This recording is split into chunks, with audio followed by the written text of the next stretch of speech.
और यह बात सभी वैष्णवों को, सभी परंपराओं के, सभी संप्रदायों के सभी वैष्णवों को यह बात भली भांति स्वीकार कर लेना चाहिए कि भगवत स्वरूपों में जब हम भेद करते हैं तो भगवत अपराध बनता है, और जब भागवतों में भेद करते हैं, वैष्णवों में भेद करते हैं, तो भागवतापराध बनता है, वैष्णवापराध बनता है। और ये दो अपराध इतने भयंकर हैं कि साधन में प्रवृत्त जीवों के भी कल्याण में बाधक बन जाते। हम आपको क्या कहें, हमारे वृंदावन की एक विभूति थे, परम वैराग्यवान, त्याग, वैराग्य और भजन की साक्षात प्रतिमा, परम पूज्य प्रातः स्मरणीय बाबा श्री चंद्रशेखर दास जी महाराज। दास के ऊपर बड़ी कृपा थी, सारा जीवन एक जैसी रहनी में व्यतीत हुआ। पवित्र कान्यकुब्ज विप्रकुल का, उड़ीसा प्रदेश का उनका जन्म था। बहुत पढ़े लिखे थे, शास्त्रों का विधिवत अध्ययन किया था उन्होंने, और अंत में इसी निर्णय पर पहुँचे कि भगवत स्मरण को से बढ़ करके, भगवान नाम जप से बढ़ करके कुछ भी दूसरा कल्याणकारी उपाय जीव के कल्याण का नहीं है। इस निश्चय के साथ वे भजन में, भागवत की टीकाएं कंठस्थ थी, और हम समझते हैं कि लगभग शतायु के निकट वे पहुँचे, और 3.5 लाख नाम के जप का नियम अंतिम क्षण तक होता है। ब्रजवासियों के यहाँ की मधुकरी ही पाकर के उन्होंने भजन किया, मिट्टी के पात्र का ही व्यवहार करते थे। ऐसा अद्भुत उनका वैराग्य था, ऐसी उनकी रहनी थी। दास के ऊपर बड़ी कृपा थी, बहुत कृपा थी। अब इससे समझ लो कि किसी की बात नहीं सुनते, पर हम प्रार्थना करते तो हमारी बात मान लेते, ऐसी कृपा थी। निरंतर लीला चिंतन में ही रहते थे। तो एक बार हम श्री वृंदावन की परिक्रमा करते हुए, लगभग रात्रि का 8 बज रहा होगा भैया जी, बाबा का दर्शन करने गए। यद्यपि हमारे ऊपर इतनी कृपा थी कि हम कभी भी पहुंच जाएं, उनका दर्शन हो जाता था, लेकिन हम विचार यही रखते थे कि सहजता से दर्शन हो तो दर्शन करें, नहीं तो बाहर से ही प्रणाम करके चले जाएं। बाबा विश्राम में है या किसी साधन में है तो परिकर से पूछ के बाहर से ही प्रणाम करके चले जाएं। उस अवस्था में कि वो मिल सकते हैं तो दर्शन कर लें। तो भैया जी बाबा के चरणों में बैठे तो बाबा बोले, बड़े दुखी होकर बोले भजन करते करते माला घिस जाती है, फिर भी जो अनुभूति होनी चाहिए वो नहीं होती है, जो प्रेम भगवान के प्रति प्रकट होना चाहिए वो नहीं होता है। उसका कारण यही है कि भगवान के स्वरूपों में भेद बुद्धि, भगवान के भक्तों में भेद बुद्धि, आचार्यों में भेद बुद्धि। और उन्होंने अंत में यह बात कही कि भाई अयोध्या वाले अयोध्या को सबसे बड़ा मानते हैं, वृंदावन वाले वृंदावन को सबसे बड़ा मानते हैं, पर हमारा यह विचार है कि श्री अयोध्या वृंदावन में भेद नहीं और श्री गोवर्धन चित्रकूट में भेद, श्री मिथिला में और श्री बरसाना में भेद नहीं, क्योंकि भगवत स्वरूप एक है। धाम के प्रति भी भेद करोगे, एक बार और बोले जगन्नाथपुरी में और वृंदावन में भेद नहीं है। क्यों? बोले धाम के प्रति भेद बुद्धि करोगे तो धामापराध बनेगा, नाम के प्रति भेद बुद्धि करोगे तो नामापराध बनेगा, और रूप के प्रति भेद बुद्धि करोगे तो स्वरूपापराध बनेगा। इसलिए भेद बुद्धि में नहीं जीना और भगवत भागवत अपराध से बचते हुए साधन करना। तो कहते हम तो इसी निर्णय पर पहुँचे हैं, और साधन अपनी गुरु प्रदत्त प्रणाली के अनुसार हो, कोई परेशानी नहीं है, पर भीतर से भगवान की किसी लीला में, किसी स्वरूप में भेद भाव न हो, भेद बुद्धि न हो। ये बात उन्होंने दास को बताई, बड़े प्रसन्न हुए।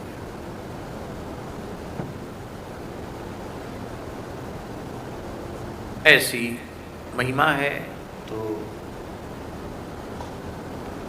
बोलो भक्तवत्सल भगवान की जय। प्रेमणा, अपने प्रेम से, और अनुवृत्त्या, अनुवृत्त्या माने अपनी सेवा से। यद्यपि बहु सेवक सेवकनी, चक्रवर्ती सम्राट का महल है, वहाँ सेवक सेवकनियों की कमी है क्या? लेकिन इसके बाद भी श्री किशोरी जी रघुनाथ जी की संपूर्ण परिचर्या अपने हाथ से करने का भाव रखती हैं। ये उनकी सेवा और उनका जो शील और उनकी जो अत्यंत विनयशीलता है, उनकी अपनी निर्मल बुद्धि और लज्जा आदि गुणों से उन्होंने भगवान श्री राम जी के चित्त की चोरी कर ली। अब इसकी जितनी व्याख्या की जाए, कल हमने एक अग्रस्वामी जी का पद कहा था, इस प्रकार के भाव के कि श्री राम जी के चित्त की चोरी श्री किशोरी जी कर लेती हैं, इस भाव के अनेकों पद रसिकाचार्यों ने लिखे हैं। उन सबको हम प्रणाम करते हैं। हमारे वृंदावन में निम्बार्क संप्रदाय के एक महापुरुष थे, बहुत अच्छे विद्वान थे, परम पूज्य पंडित श्री वैद्यनाथ जी झा। मिथिला का शरीर था, बहुत अच्छे विद्वान थे। खंडन खंड खाद्य के ऊपर भी उन्होंने लिखा और परपक्ष गिरिवज्र इसके ऊपर भी उन्होंने टीका लिखी।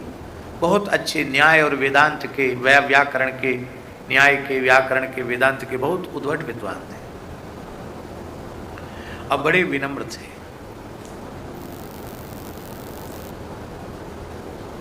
किसी भी वक्तव्य में हमर मिथिला कहे बिना वो चूकते नहीं थे। हमारी मिथिला, हमारी मिथिला, मिथिला का नाम, कहीं किसी विद्वत गोष्ठी में जाए, कहीं जाए, मिथिला का स्मरण किए हुए बिना रहते नहीं थे। तो वो इस श्लोक में एक भाव देते थे, उनके मुखारविंद से सुनी हुई बात है। वो कहते थे, भाई उत्तम शिष्य वही है जो अपनी गुरु परंपरा के गौरव को, महात्म्य को सर्वोपरि रूप में प्रतिष्ठित करे, वही उत्तम शिष्य है। तो कहते हैं यह अत्यंत प्रसिद्ध है, प्रामाणिक है कि श्री सुखदेव जी ने ब्रह्म विद्या राजर्षि जनक जी से प्राप्त की। तो ये जनक जी का जो वंश है उनका गुरुवंश है। इसलिए अपने गुरुवंश की प्रशंसा सब करते हैं। तो इस श्लोक के संबंध में वो कहते थे, नवमस्कंद के श्लोक के बारे में, कि सब राजवंशों का सुखदेव जी ने वर्णन किया, पर जब निमिवंश की बारी आई तो कहा, एते वै मैथिला राजन्नात्म विद्या विशारदा योगेश्वर प्रसादेन द्वंद्वैर मुक्ता गृहेष्वपि। एते वै मैथिला राजन, वहाँ एक दो का नाम नहीं, निमि जी से लेके जितने मैथिल राजा हैं वो सब आत्मविद्या विशारद हैं, योगेश्वरों की कृपा से, और वह घर में रहकर भी संपूर्ण प्रकार के द्वंद्वों से मुक्त हो गए। तो एक तो ये बात कहते थे कि निमिवंश को सर्वोपरि माना सुखदेव जी ने, और दूसरा यह श्लोक उद्धृत करते थे पंडित श्री वैद्यनाथ जी झा। कल हम उनका स्मरण नहीं कर पाए थे, आज स्मरण आया।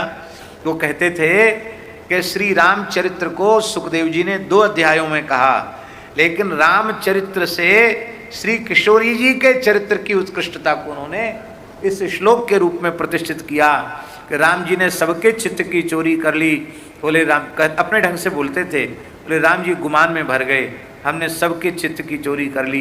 कहाँ तक कहें, शूर्पणखा के चित्त की चोरी कर ली, खरदूषण त्रिसरा के चित्त की चोरी कर ली, इन मनुजाद राक्षसों के चित्त वित्त की चोरी कर ली, दंडकारण्य के ऋषियों के चित्त वित्त की चोरी कर ली, अयोध्या वासियों की, मिथिला वासियों की, सबकी चित्त की चोरी कर ली। अब वो बड़े गुमान में भर गए कि हमने सबका चित्त चुरा लिया, हमारा कोई माई का लाल है चित्त चुराने वाला। कहते हमारी श्री किशोरी जी ने एक मुस्कान से, एक चितवन से अपने प्राण जीवन धन श्री राघव के चित्त की चोरी कर ली। कहते प्रमाण कहाँ है? तो इसी श्लोक को पंडित झा जी उद्धृत करते थे, प्रेमणानुवृत्त्या शीलेन प्रश्रया वनता सती धिया ह्रिया च भावज्ञा भर्तु सीता हरन मनः। इसलिए श्री जी से कहा आप अग्नि में निवास करो। क्यों? जो लगी करो निशाचर नासा, तुम रहोगी तो मारने नहीं दोगी किसी को, इसलिए हमारा काम होगा नहीं, इसलिए तुम अपने प्रतिबिंब को छोड़ जाओ और तुम स्वयं तो अग्नि में विराजो। क्योंकि राम जी देख चुके हैं, महद अपराधी जयंत को भी मारने नहीं दिया। जयंत ने कितना भयंकर अपराध किया था। गोस्वामी जी तो कहते सीता चरण चौचहती भागा, ठीक है उनका भाव, पर महर्षि वाल्मीकि ने तो स्पष्ट लिखा है विददारस तनांतरे, उसने वक्षस्थल पर प्रहार किया था। आप सोचिए, तब रक्त बिंदु श्री ठाकुर जी के श्रीअंग पर पड़े, और जब वह जयंत आया नारद जी की प्रेरणा से, तो इतना भयभीत था कि राम जी के चरणों में गिरा तो सही, पर उल्टा गिरा। दंडवत करने में पट्ट पर के दंडवत करना चाहिए, ऐसे लौट के, तो पट्ट पर के दंडवत नहीं करी, माने चित्त पड़ गए उल्टा, और मस्तक कर दिया विपरीत दिशा में, और चरण कर दिए श्री रघुनाथ जी की ओर। जिनकी शरण में उनकी तरफ तो पैर कर दिए, और सिर विपरीत दिशा में कर दिया, और पट्ट पड़ के दंडवत न करके चित्त पड़ के ऐसे सीधा लेट गया। सरकार इसका मुंह नहीं देखना चाहते हैं, ऐसा मुंह कर लिया उसको देख कर। श्री किशोरी जी ने कहा कि आप नाराज हैं? कहा बिल्कुल, इसने अक्षम्य अपराध किया है। बोले किसका अपराध किया है? तुम्हारा। बोले जिसका अपराध किया वो अपराध मान ही नहीं रहा है, आप पीछे लगे हैं इसने अपराध किया अपराध किया। अरे कितना अबोध बच्चा है, इसको अभी ये भी खबर नहीं है कि दंडवत किधर किया जाता है। छोटे बच्चों को कहो दंडवत करो तो कहो उल्टी दिशा, जिधर खड़े उधर ही दंडवत करने लग जाए। तो कितना अबोध बालक है, इसको ये भी बोध नहीं है कि प्रणाम कैसे करना चाहिए, चित्त पढ़ के दंडवत किया जाता कि पट्ट पढ़ के। इतने भोले भाले को आप पंडिताई दिखा रहे हो कि ये अपराधी। अपराध तो जो जानकार समझदार होते हैं उनसे होते, तो अबोध है। बोले ये साधारण कौवा नहीं है, ये अबोध नहीं है। राम जी बोले ये देवराज इंद्र का पुत्र जयंत है। का प्रभु आप बोध स्वरूप हैं, आपकी दृष्टि में तो वस्तुतः आपके समक्ष तो सब जीव अबोध है, क्योंकि बोध स्वरूप तो एकमात्र आप हैं। ज्ञान अखंड एक सीतावर, अखंड ज्ञान तो आप में है। जीव में चाहे ब्रह्मा जी की कोटि तक ही क्यों ना हो, अखंड ज्ञान किसी में नहीं। ज्ञान अखंड एक सीतावर, और जो सबके रह ज्ञान एक रस, तो ईश्वर जीवहु भेद कहु कस। फिर भेद क्या रह जाएगा? तो आप वकालत नहीं कर सकते हैं कि नहीं ये तो बहुत पंडित है बुद्धिमान है, आप कहते रहो, पर मैं तो इसे अबोध ही मानती हूं। जीवों की जैसी वकालत जानकी जी राधा रानी हम लोगों की जैसी वकालत ठाकुर जी के दरबार में करती हैं, वैसी वकालत और कोई करवे वारो ना है। यही वकालत करें तब ठाकुर जी अंगीकार करें। ये आपकी शरण में आया है, आप इसको स्वीकार कीजिए। भगवान बोले शरणागति की एक पद्धति है ऐसी, जैसे मनमाने तरीके से आ जाएगा। क्या पद्धति है? तस्मात् गुरुम प्रपद्येत जिज्ञासु श्रेय उत्तमम। पहले गुरु महाराज की शरण में जाए, और सदगुरु के माध्यम से शरणागति होती है। तो बोले गुरु किसको कहते हैं? बोले अंधकार से प्रकाश की ओर ले जाए उसको गुरु कहते हैं। तो आप परम प्रकाश हैं कि नहीं? सब कर परम प्रकाशक जोई, जगत प्रकाश से प्रकाशक राम। बोले सो तो हैं। तो ये आपकी ओर आया है ना, अपने मन से आया, नारद जी का भेजा हुआ है। नारद जी में गुरु तत्व घटित है कि नहीं? बोले नारद जी तो सर्वोपरि गुरु हैं। गुरु नारद सो मिले अकिंचन पर उपकारी। नारद जी के जैसा गुरु हो तो आप कैसे कर सकते कि अविधि पूर्वक इसकी शरणागति है? गुरु महाराज ने भेजा, आपका प्रभाव स्वभाव दोनों समझा कर भेजा। दीक्षा में ब्रह्म संबंध में यही तो होता है, भगवान के प्रभाव और भगवान के स्वभाव का बोध गुरुदेव जीव को कराते हैं, तब उसके मन में शरण में जाने का भाव जगता है।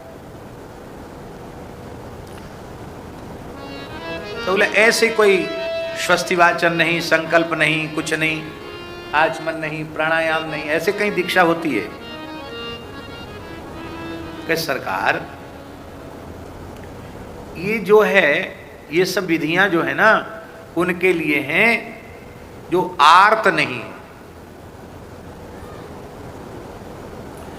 अब घर में आग लगे तो आप किसी ज्योतिषी के पास जाकर कहेंगे कि पंडित जी थोड़ा पत्रा देखिए हम किस मुहूर्त में घर से निकलें। अरे भाई आग लगने के बाद फिर मुहूर्त थोड़ी पूछना पड़ेगा, तत्काल बाहर निकलना पड़ेगा।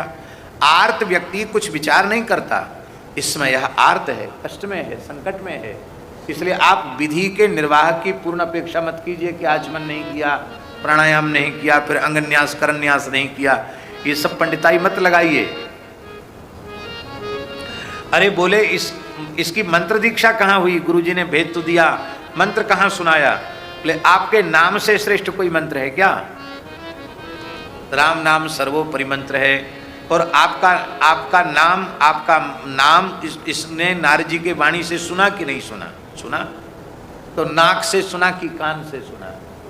अरे श्रवणेन्द्रिय से ही तो सुना। तो दीक्षा में कान में नाम जाता है, तो कान में नाम गया।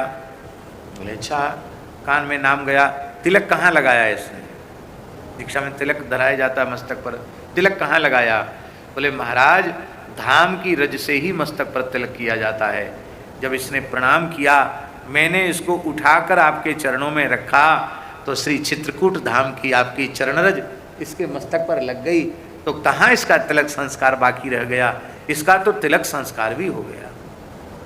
भगवान बोले इसका तुलसी संस्कार कहाँ हुआ? बोले तुलसी मेरा स्वरूप है, तुलसी मेरा अंश है, और मैं तुलसी की भी तुलसी हूँ। और मैंने जब इसकी ग्रीवा पकड़ ली, कंठ पकड़ लिया, योजया मास जानकी, पद्म पुराण में व्यास जी लिख रहे हैं कि जानकी जी ने उसको उठाकर चरणों में लगाया, तो हमने इसके कंठ को छू दिया, तो तुलसी संस्कार इसका बाकी कहाँ रह गया? तुलसी भी हो गई। बोले इसको दासांत नाम कहाँ मिला है? बोले नाम मिले चाहे न मिले, सबके स्वामी तो आप ही हैं, बाकी जीव तो आपका नित्य दास है। तो ये नित्य दास है कि नहीं? बोले सो तो है। आपको संतोष ना हो तो इसका नाम जयंत दास मान लीजिए, और क्या है। कहा देखो पंच संस्कार में तापम पुंडस्त था नामो मंत्रो पांच पंचमा अमी ही पंच संस्कारा परमई कांते हेतवः। इसको मुद्रा संस्कार कहाँ हुआ है? श्री किशोरी जी ने कहा शंख चक्र गदा पद्म धनुर्वाण जितने भी भगवत आयुध हैं, भगवत चिन्ह हैं, वो सबके सब मेरे कर कमल में, मेरी उंगलियों में अंकित हैं, और मैंने छू दिया तो कुल इसके जितने संस्कार हैं मुद्रा के, वो भी संपन्न हो गए। इसलिए आपको इसे अपनाना पड़ेगा। कहा इसने आपके वक्षस्थल को क्षत विक्षत किया है। क्या आपको पता नहीं है? मैं माँ हूं, मैं जानती हूं। छोटे बच्चे के दांत निकलते हैं तो दांतों में थोड़ी खुजली चलती है, और दूध पीते पीते मैया के पयोधर को काट देता है, तो मैया उसका गला दबा देती है क्या? गला तो नहीं पसक देती है, कितना दुष्ट है, हमको काट लिया इसने। और प्रसन्न होती है कि बालक के दांत के दूध आ गए, दूध के दांत आ गए, प्रसन्न हो जाती है। तो मैं प्रसन्न हूँ, मेरा बालक है, आप इसको मार नहीं सकते। जैसे माताएं देखती ना कि बालक के पिताजी ज़्यादा नाराज हैं, तो अपने आंचल में बच्चे को छिपा लेती, और बच्चा माँ की आंचल में पहुंचकर इतना शक्ति संपन्न हो जाता है। हमने देखा है, आंखों से देखी बात बता रहे हैं। पहले तो बच्चा डरा हुआ था, और अपनी माँ की गोद में पहुंचकर, आंचल में पहुंचकर पिताजी को ऐसे अंगूठा दिखाता है,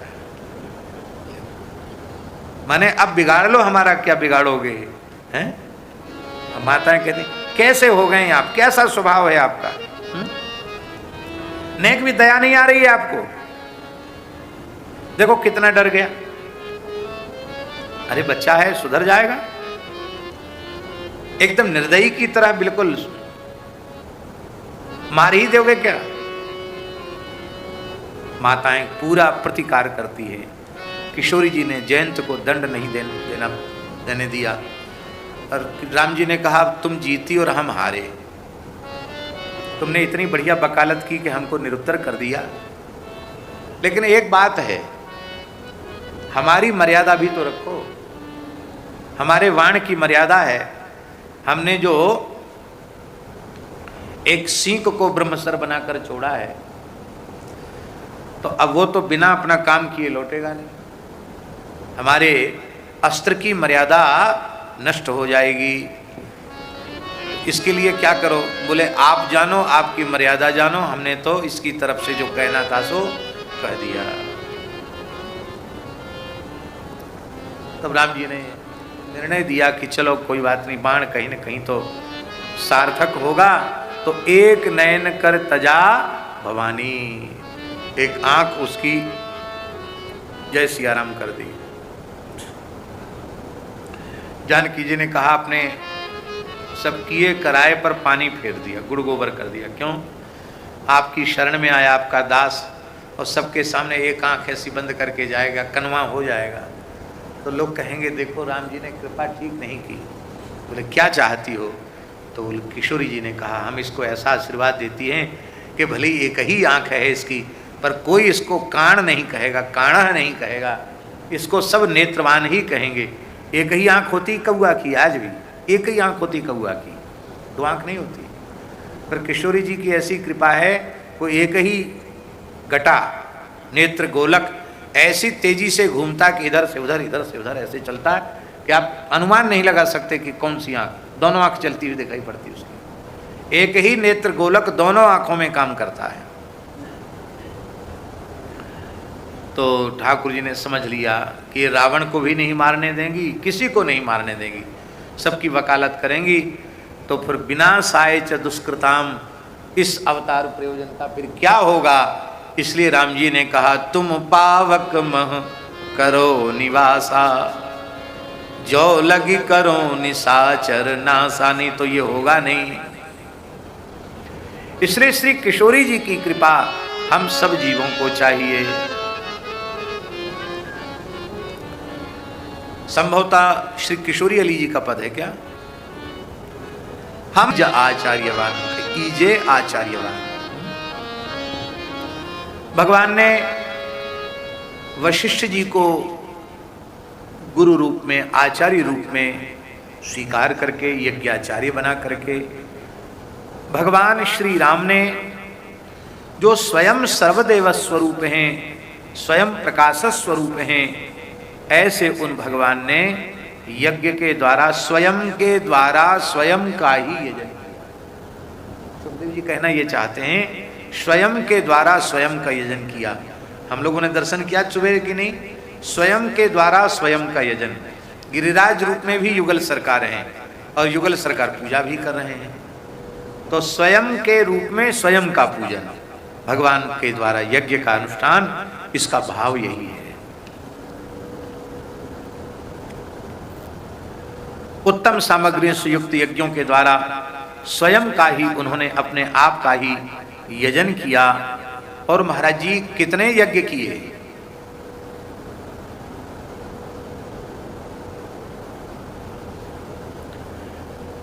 महर्षि वाल्मीकि मूल रामायण में तो कह रहे हैं अश्वमेध सतैः इष्ट्वा, 100 नहीं,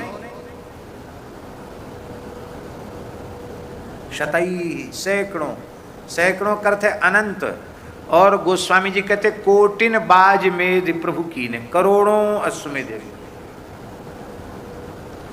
आप लोग कहेंगे अश्वमेध यज्ञ कोई ऐसी विधि तो नहीं है कि करोड़ों किए जा सके, कैसे किए?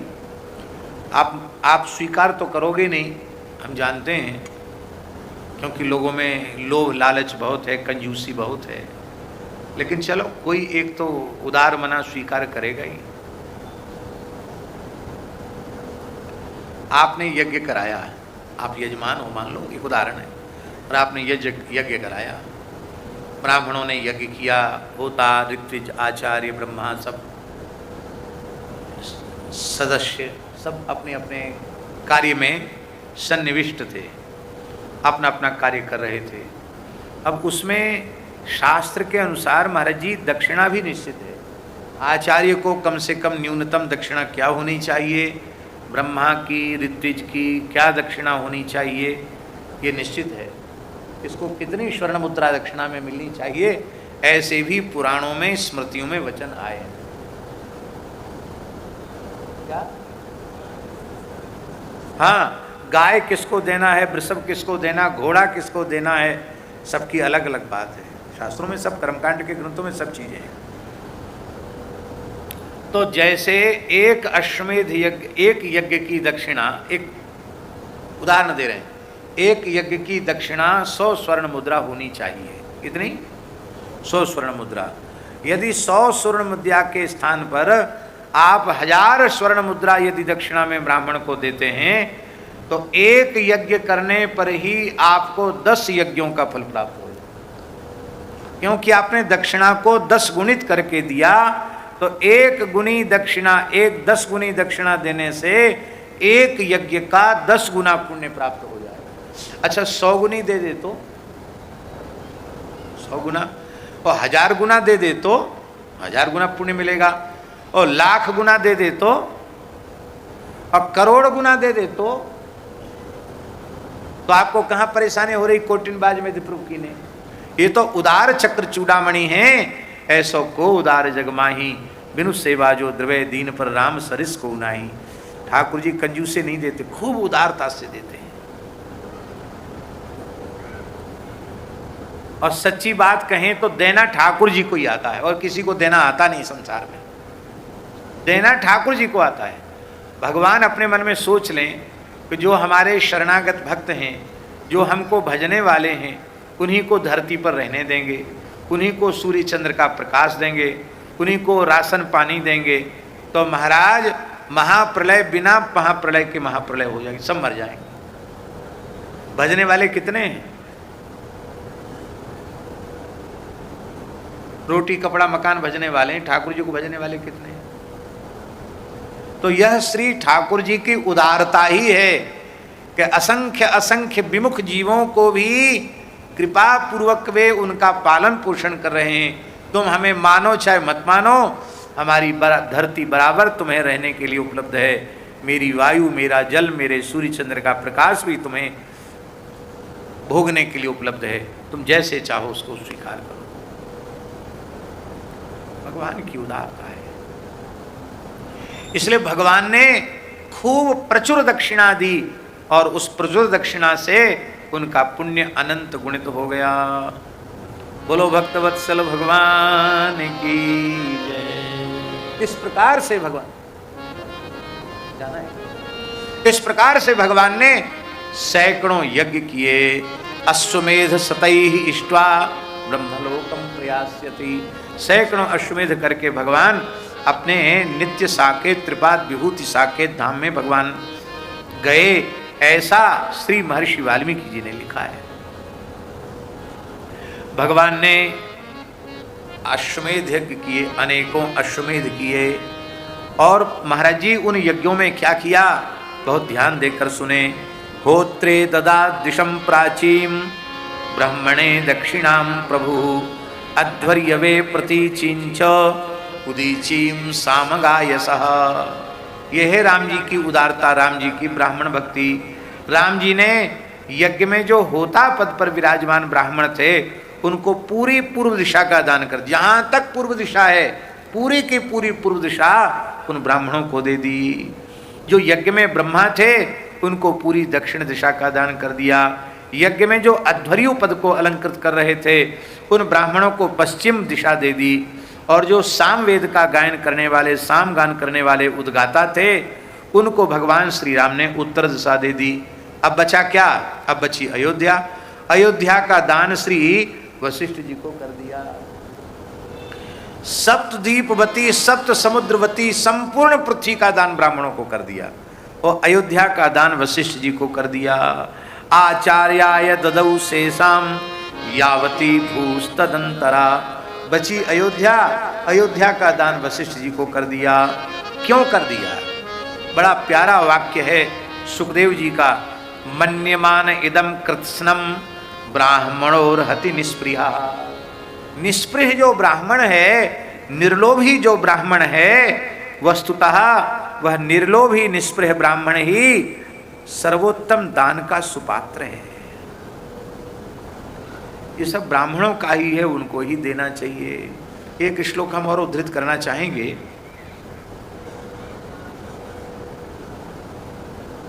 भागवत के चौथे स्कंध का है।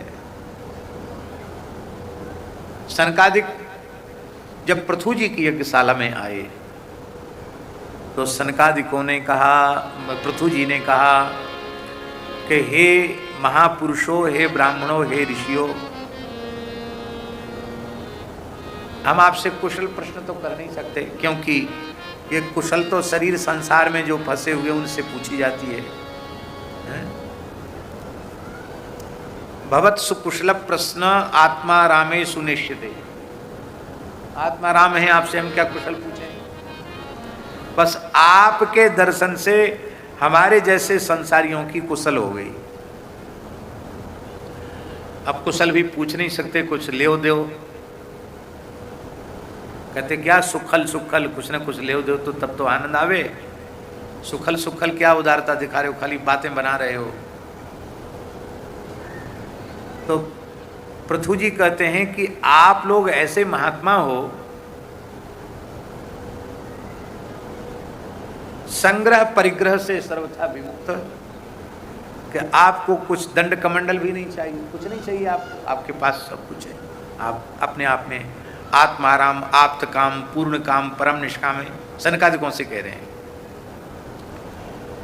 और महाराज हम दें तो तब जब हमारा कुछ हो। पृथु जी कहते हैं हमारा कुछ है ही नहीं, हम क्या दें? क्यों? क्या पृथु जी में कंजूसी है? खाली बातें बना रहे हैं? नहीं, बहुत प्यारा श्लोक है भैया। गौ सेवा करने वालों को, संतों की सेवा करने वालों को, ब्राह्मणों की सेवा करने वालों को ये सीख है भगवान की। हम सेवा कर रहे हैं, हमने कुछ दिया, ऐसा आपने मान लिया तो सेवा में वहीं कुछ न कुछ अपराध बन गया, सेवा का पुण्य नष्ट हो गया। तब क्या समझना चाहिए? स्वमेव ब्राह्मणो भुंक्ते स्वं वस्ते स्वं ददाति च तस्यैवानुग्रहेणान्नं भुज्यन्ते क्षत्रियादया।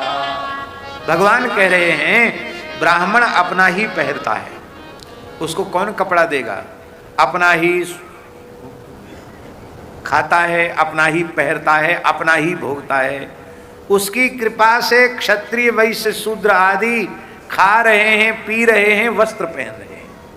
तो आप ये सब कुछ आपकी कृपा से हमको मिल रहा है, तो हम आपका दिया खा रहे हैं, आपका दिया पहन रहे, तो हम आपको क्या दें? ये है उनकी ब्राह्मण भक्ति। ये सब कुछ ब्राह्मणों का है, महापुरुषों का है, संतों का है। पर लोग बड़े चतुर होते हैं, भीतर से तो समझते हैं हमारा है, और ऊपर से कहते हैं महाराज जी कुछ नहीं है, सब हमारा कुछ नहीं है, सब आपका ही है। ऐसा कोई कहे ना आपसे कि सब आपका है, तो तुरंत कहो कि बाहर निकलो। किसी घर में आप जाएं और वो कहे कि सब आपका है बाबा, तो कह दो अब हमारा हो गया, जाओ बाहर जाओ, वृंदावन जाओ, अयोध्या जाओ, चित्रकूट जाओ, अब जाओ यहाँ से निकलो। तो हे करने लग जाएंगे, कहेंगे है तो सब आपका ही, पर रहेंगे तो हम ही। आप छुइए मत, है सब आपका, पर आप कृपा करके स्पर्श मत कीजिए। एक महात्मा के मुखारविंद से हमने सुना, पुरानी घटना है, विदिशा जिला है मध्य प्रदेश में। तो विदिशा जिला में बेतवाजी के किनारे कोई गांव था। उस गांव में कोई श्री रामानंद संप्रदाय के सिद्ध संत रहते थे, बहुत अच्छे महात्मा थे। शाम को 1 घंटे ही बाहर निकल के दर्शन देते थे, 4 से 5, शाम को 4 बजे से 5 बजे तक। बाकी समय एकांत में रह करके केवल भगवत स्मरण करते थे।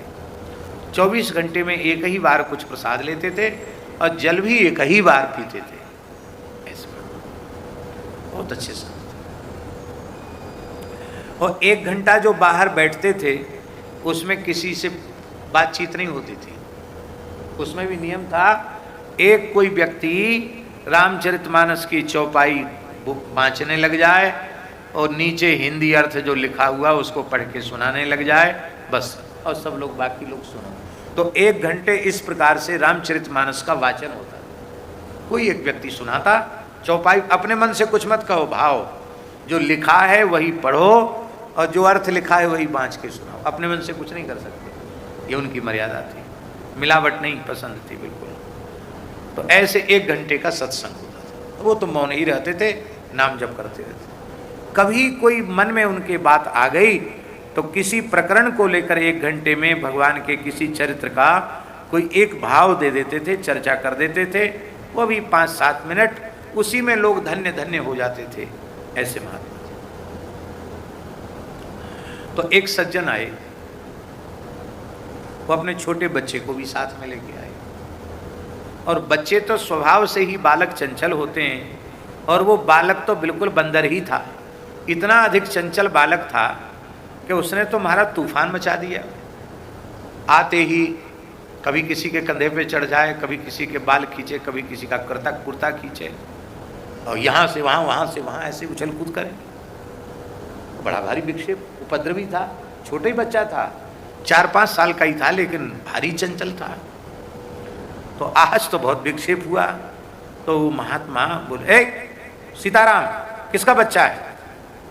तो जिसका बच्चा था वो हाथ जोड़ के बोले, महाराज आपका है। यही कहते ना लोग, महाराज आपका है।